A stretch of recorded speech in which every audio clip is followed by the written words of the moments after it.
All right, Bulldogs, here's what we're going to do. I've got an extra bonus lab for you that I've come up with that we haven't done before in this course. So I know you're going to get a lot out of that, but I want you to see this theory first. So we're not jumping straight into the lab on this video. We're going to go over DLCIs and a couple other important topics and lay the foundation for the first lab, and then we'll jump right in, or the next lab, I should say. Now, we've got to have some kind of address for our frame relay VCs, and in this case, with the frame relay VC, we use DLCIs, a data link connection identifier. And it's a frame relay layer 2 address. But it's unlike, say, a MAC address because it can be reused from one router to another in the same network. Now, you wouldn't want to do that with a MAC address, and you wouldn't want to do it with an IP address. But you can do it with DLCIs. They are locally significant only. They're not advertised actively to other routers. Now that sounds kind of odd. Oh, I've got this address I can use multiple places, but all of this theory will become even clearer for you after we go through some labs, both dynamic and static.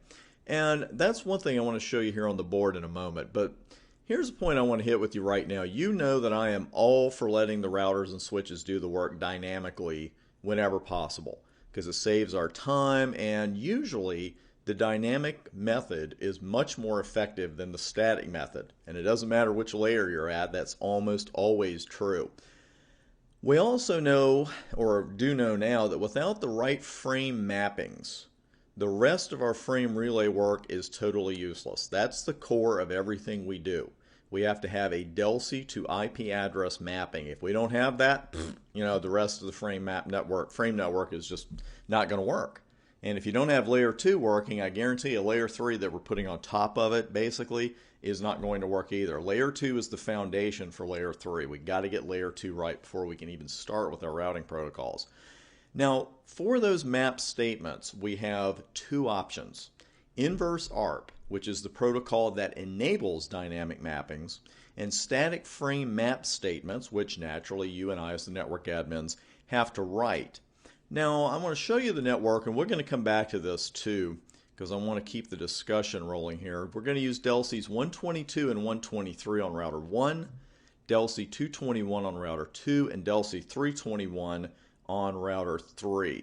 Let's talk about inverse ARP, though, before we actually head for the lab. And I want to show you an odd result you can get on live equipment from time to time. Inverse ARP, it's enabled by default on a Cisco interface running frame relay. You enter the encap frame command, you open the interface, bam, you're running inverse ARP. Now, what is supposed to happen next is the router sends an inverse ARP packet announcing its IP address.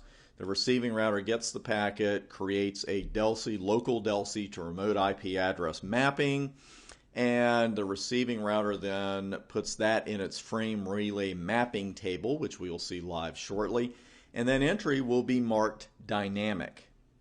Now, that's fantastic if it works. That is the theory.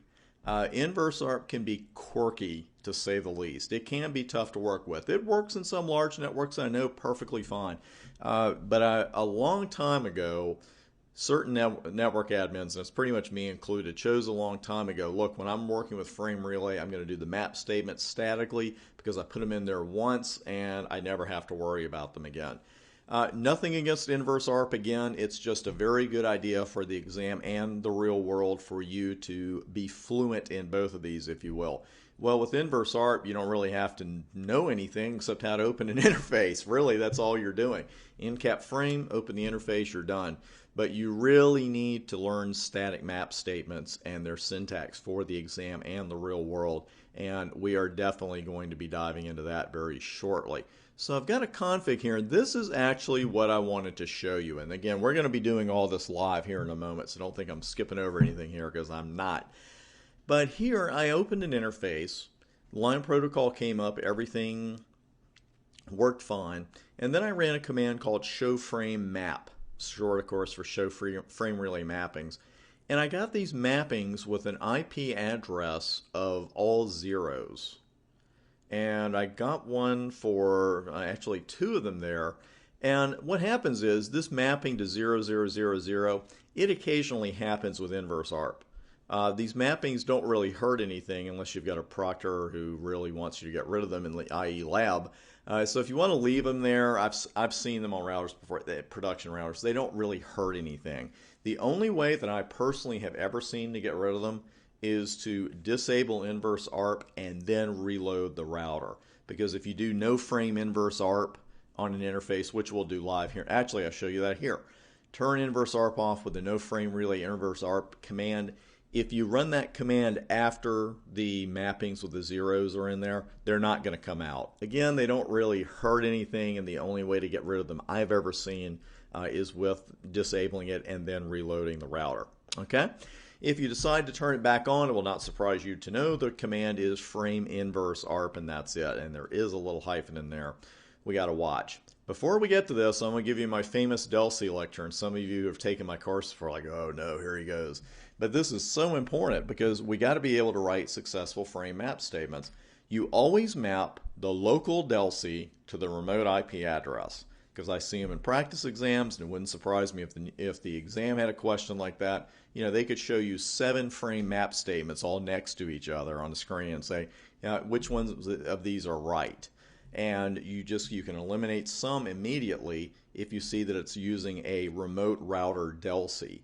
Like here on router 2, if you saw frame map statements on router 2 that mentioned DLCIs 122 and 123, wrong right there, because all of your frame map statements on R2 at this point would have to refer to DLCI 221. Always map the local DLCI to the remote IP address.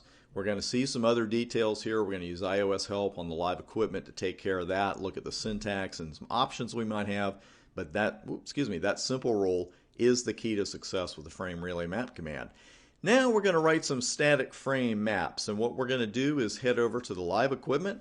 I've got the addresses still on the routers, but everything else has been cleared off, all the frame that I put on there so we could look at the LMI. And when we start the next video, we will jump straight into the lab. I'll see you there.